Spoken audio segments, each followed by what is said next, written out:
So here's my issue. Tubular upper control arm aftermarket piece is on the wrong side and needs to be removed and put on the proper side. However, everything, the whole front suspension, including the aftermarket K-member, was all installed together as one. So I didn't have this problem with the installation.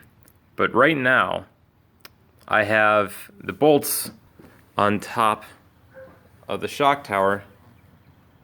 The nuts and the bolts are loose.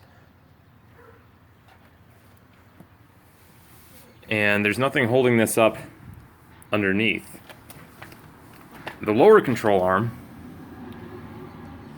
does not seem to be rotating down far enough to allow the shock tower to release itself from the car so I can move the whole thing out of the way so I can actually remove the bolts and remove the control arm. So right down here is where the contact actually is. So right here is what's preventing it from swinging all the way down.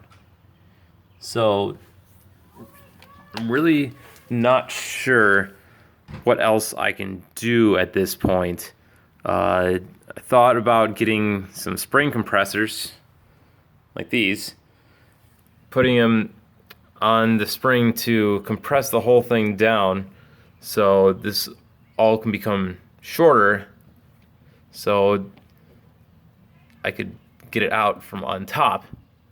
But I cannot actually get those onto the springs because of the control arm and the spindle being in the way.